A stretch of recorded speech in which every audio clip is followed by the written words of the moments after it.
Hello guys, আমার sweet সোনালি চ্যানেলে তোমাদের সবাইকে স্বাগত।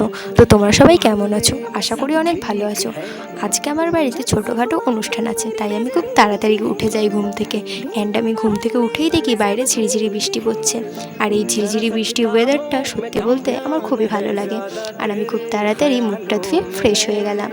অ্যান্ড অলরেডি কিছু বাজার আমি কালকেই করে রেখেছিলাম, আর বাকি বাজার করার জন্য আমি আমার বোনজির সাথে বেরিয়ে পড়ি। আর আজকে এই বৃষ্টিটা কমার নামই নিচ্ছে না। তারই মধ্যে আমার বোনপো চলে আসে, অ্যান্ড আমরা তিনজন মিলে চলে যাই দোকানে যাওয়ার সাথে সাথে বৃষ্টিটা যেন আরও জোরে আসতে লাগে। আর আমাদের কাছে ছিল একটা ছাতা, আর আমরা তিনজন। তারই মধ্যে আমার বোনপো দৌড়াদৌড়ি করতে লাগে। আর আমরা এই বৃষ্টি থেকে বাঁচার জন্য বৃষ্টি কমা পর্যন্ত আমরা একটা জায়গায় ওয়েট করছিলাম।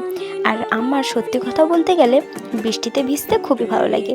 তোমাদের কারো যদি ভালো লেগে থাকে তাহলে কমেন্ট করো। এর মধ্যে আমি বাড়ি চলে আসলাম, অ্যান্ড বাড়ি এসে দেখলাম সবজি কাটাকাটি স্টার্ট হয়ে গেছে। অ্যান্ড আমরা বৃষ্টির মধ্যে বেরিয়ে গেছি সবজি ধোয়ার জন্য। আর তোমাদেরকে তো আজকের মেনুটাই বলা হলো না। আজকের মেনুতে আছে খিচুড়ি, পুঁই শাক, পাঁপড় আর বোঁদে। এদিকে খিচুড়িটা প্রায় হয়েই এসেছে। এরই মধ্যে আমার বোনও চলে আসে, আর এরা সবাই মিলে খেলা করছিল। হঠাৎ করে এদের মধ্যে ঝামেলা শুরু হয়ে যায় হাত পা কাটাকাটি নিয়ে। আসলে এদের মধ্যে কখন ঝামেলা হয় আর কখন ঠিক হয় বোঝাই যায় না। এইদিকে খাবারটাও প্রায় হয়ে এসেছে, তাই ওরা সবাই খেতে বসে পড়ে। অ্যান্ড এরা যখন দেখেছে যে আমি ভিডিও করছি তখন এরা পোজ দিতে শুরু করে দেয়। এদিকে ওদেরকে খাবার সার্ভ করে দিচ্ছিলাম আমরা। প্রথমে দিয়ে দিলাম খিচুড়ি, আর তারপর পুঁই শাকটাও দিয়ে দিলাম, আর তারপর আমিও বসে পড়লাম খেতে। অ্যান্ড আজকের জন্য এতটাই। পুরো ভিডিওটা দেখার জন্য অনেক অনেক ধন্যবাদ। Bye bye.